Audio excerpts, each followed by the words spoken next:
Hai Sobat Sehat, perkenalkan, saya Andika Alexander Dias Vieira, seorang penyuluh kesehatan masyarakat. Saya bagian dari Promkes Puskesmas Manutapen. Pada kesempatan kali ini, saya ingin berbagi informasi dan edukasi tentang terapi pencegahan tuberkulosis atau biasa disingkat dengan TPT.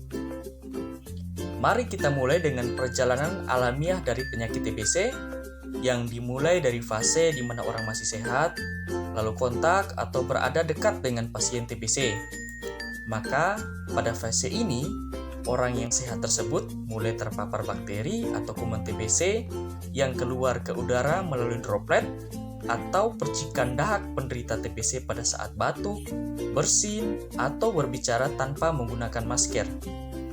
Fase selanjutnya, kuman TBC yang keluar kemudian terhirup oleh orang yang sehat melalui saluran pernafasan menuju paru-paru dan dapat menyebar ke bagian tubuh lainnya. Fase ini merupakan fase infeksi TBC atau TBC laten. Lalu fase terakhir, jika daya tahan tubuh lemah, maka kuman TBC akan aktif dan orang tersebut menjadi sakit TBC. Jika tidak segera ditemukan dan diobati, maka akan berisiko pada kematian. Namun, jika daya tahan tubuh kuat, maka kuman TBC belum aktif atau masih laten, sehingga masih sehat. Kondisi ini disebut dengan infeksi laten TBC.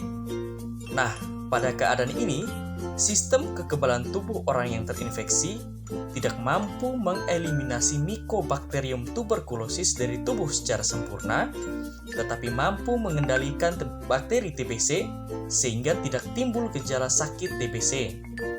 Pada keadaan ini juga, jika dilakukan pemeriksaan dahak, maka akan menunjukkan hasil negatif, begitupun dengan pemeriksaan ronsen dada. Namun, jika dites tuberkulin, yakni tes untuk menunjukkan adanya infeksi laten TBC, maka akan menunjukkan hasil yang positif atau ditemukan adanya bakteri TBC yang masih dorman, laten, atau belum aktif. Lalu kelompok apa saja yang berisiko tinggi sakit TBC setelah terinfeksi? Pertama, orang dengan HIV/AIDS atau ODIF. Yang kedua, kontak yang berada satu rumah dengan pasien TBC paru terkonfirmasi bakteriologis.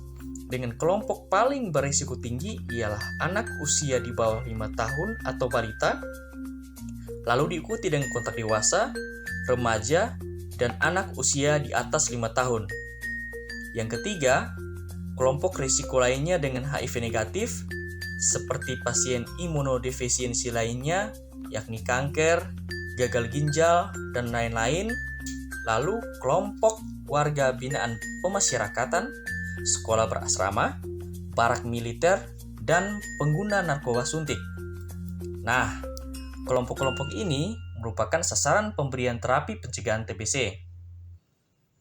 Adapun manfaat terapi pencegahan TBC dari sudut pandang kesehatan masyarakat, yaitu pertama, mengurangi risiko reaktivasi dari kuman TBC. Yang kedua, pencegahan pada ODIF memberikan perlindungan lebih dari 5 tahun. Kemudian yang ketiga, menurunkan insiden TBC itu sendiri. Dan yang terakhir, menghentikan progresivitas penyakit menjadi aktif. Ya, Sobat Sehat, berikut adalah contoh dari obat terapi pencegahan TBC.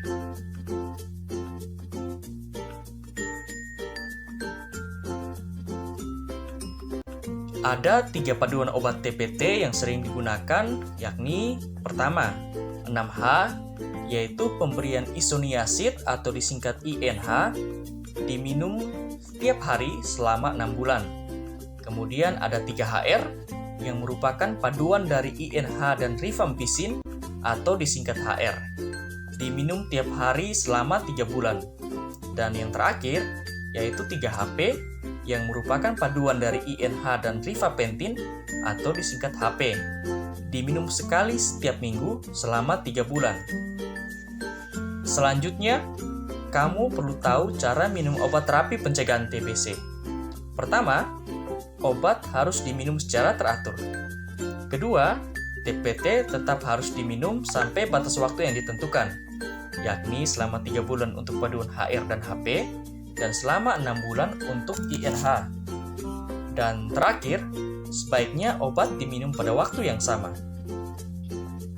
Nah, Sobat Sehat, di sini Ikatan Dokter Anak Indonesia menekankan beberapa hal penting sebagai berikut.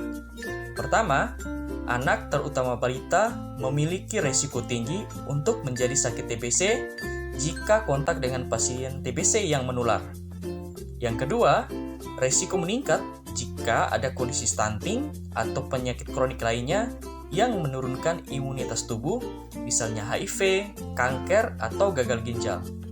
Yang ketiga, anak balita yang kontak dengan pasien TBC serta anak dengan infeksi laten TBC yang kontak dengan pasien TBC menular harus mendapatkan terapi pencegahan TBC.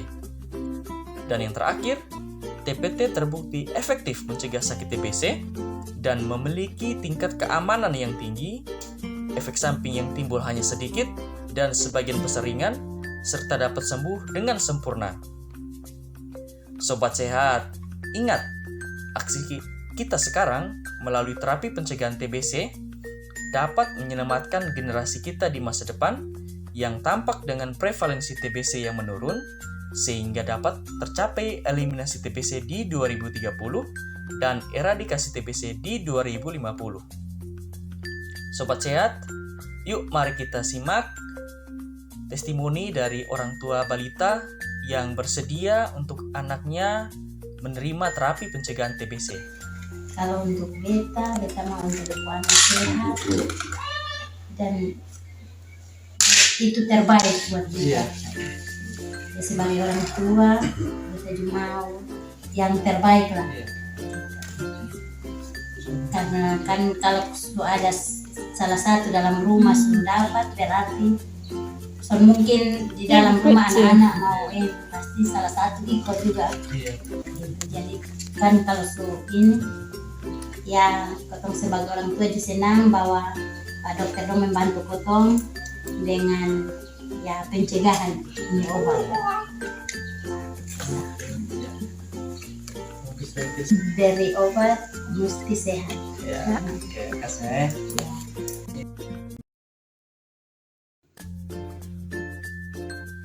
Terapi pencegahan TBC pada balita. Meski balita terlihat sehat, kami yakin mencegah lebih baik dari mengobati. Sekian dari kami Promkes Puskesmas Manutapen. Ikuti terus aktivitas kami pada sosial media Puskesmas Manutapen Kota Kupang. Terima kasih, salam sehat dan sampai jumpa kembali.